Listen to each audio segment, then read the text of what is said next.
Hey guys, welcome to today's lesson. We're going to be looking at economic systems today. So we're going to go through this and how this works, and how we'll do this is I'm going to have a short little quiz at the end. You guys are welcome to take notes. You guys are welcome to pause the video whenever you want.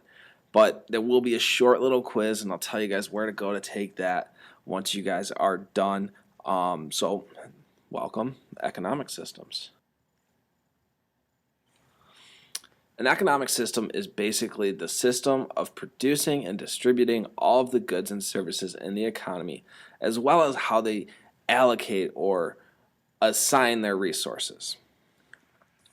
Think of all of the parts that we've been examining in class of the products that we use on a daily basis. When they produce those products, they're producing those in an economic system, and we're going to look at the 4 different ways that they do that. They're using all types of different resources. Remember, our resources are human, capital, and natural, to make these items and to distribute these items. And what we've been doing is looking at the small resources part. Now we're going to look at the whole system of which these things are produced. There are 4 main types of economic systems that we have to deal with in our class. The first system is a traditional system. The second system is a command system. And the third system is the market system. The final system, and probably the most common system, is the mixed system. Again, we're about to get into the definition heavy part, so please make sure that you guys pause or stop the video where you need to make sure that you have notes complete, make sure that you've got the concept, and I'm still around. You can email me, ask me questions, just let me know. All right, again, there will be a short quiz at the end, so let's make sure that you guys get this and get through this right the first time. Essential questions. Each one of these economic systems must be classified by these 3 essential questions. The first one is what to produce. The second one is how to produce. And the third one is for whom to produce. When we look at these, what we're going to be doing is assigning each economic system answers to these questions. These questions are the essential questions that help us drive to understand the type of economic system that has been put in place.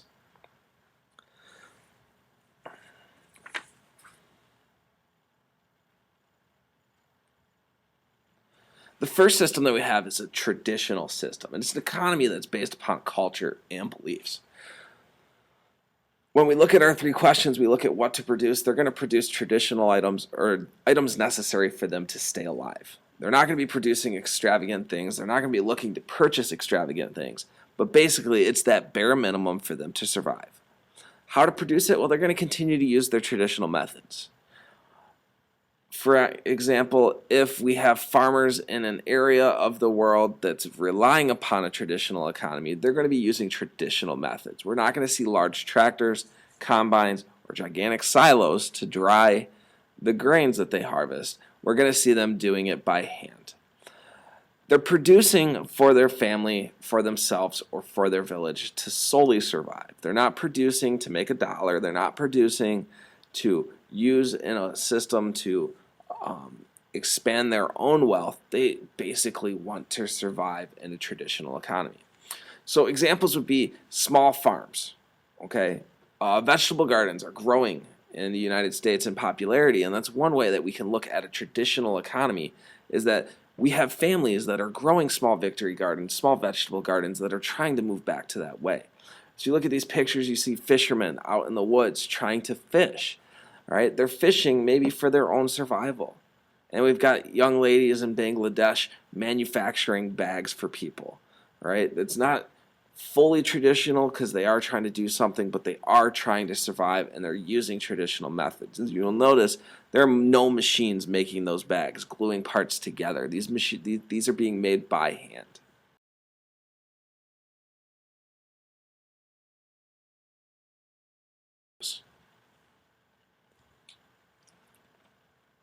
The next economy that we have is a command economy. It is an economy that is planned by a central authority figure in the government. The government is the one that answers all of our questions in a command economy. So if the government commands you or orders you to produce vegetables at your house or to produce cars in its factory, it's going to tell you that. It's going to tell you how they want you to produce it. Well, they want you to produce it either using the tools that they give you or in the factory that they provide. And finally, they're going to decide for whom those products go or for whom those resources are allocated to. It's not really up for discussion. The government and the command economy, which is what we think about when we think about socialism or communism, is what we see the government deciding for us. The easiest way to remember a command economy is 100% is the government telling me to do this. Is anybody else telling me to do this? If that answer is no, you're in a command economy. Examples include factories in China, factories throughout the Cold War era, Soviet Russia, communist China, communist Cuba. All of those are examples of where command economies are currently in existence. Well, Soviet Russia's no longer there, but you know what I mean. It was there for a long time. Up next, we have a market economy, and it's an economy that's based entirely upon a market supply and demand for products or goods. Now, here's the truth about a market economy, is we've yet to see one. It's an ideal, all right? We get close at times, but we don't actually see a market economy. When we answer the three questions that a market economy must answer, we look at the supply and demand of the market tells us what to produce and how much to produce, right? How we're going to do it? Well, frankly, we're going to do it the most efficient way because a market economy is truly about meeting the needs of consumers. If the most efficient way to manufacture cars is the assembly line, we're going to use the assembly line. And for whom to produce? We're producing for the people that are going to buy it, right? We're not producing for the government. We're not producing for anybody else. We are solely producing for the people that are going to buy it. All right. For example, we got taxi cabs. We see a supply and demand of taxi cabs. That guy can get a taxi. There's 5 or 6 of them there. Got a guy with all kinds of options in a market. He could get anything he wants. And finally, Flappy Bird. All right. It's been all of the craze lately, and I've heard the phones with Flappy Bird are going for huge amounts of money around the world because the developer took it down. Well, that's a market economy. Government's not doing anything about that. Government's okay, well, they have this hands off, and people are taking advantage of that, of where it is, which is partially a market economy. Now, depending on how those cell phones came about, depends on if in the United States we have that. What we have in the United States actually is a mixed economy. It's an economy that's based upon the market supply and demand, but also has some input from the government. Not a lot of input, not input in all fields, but a little input. So the supply and demand of the government the supply and demand of the market or the government tells us what to produce in a mixed economy. For instance, the government in the United States insists that our farmers grow certain crops so that we have enough of them to either export or to harvest, right? So what we see with that is we see the government providing assistance or money to farmers in order for them to grow certain crops.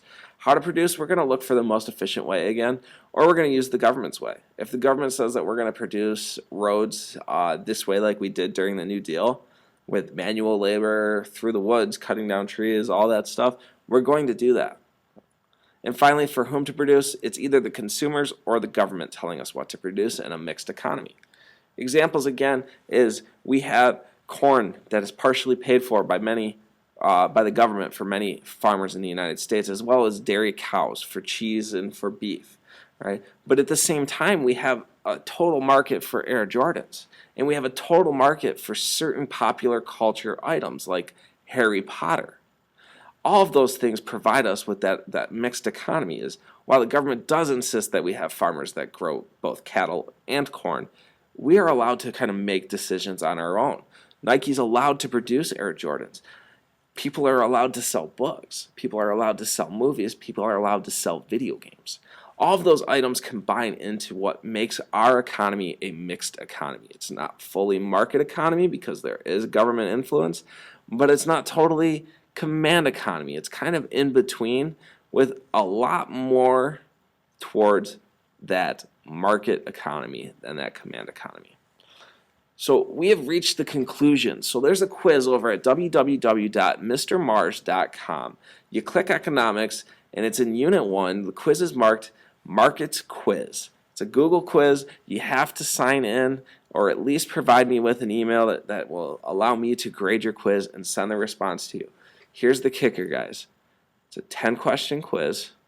I want you guys to at least score 7 out of 10 or 70%.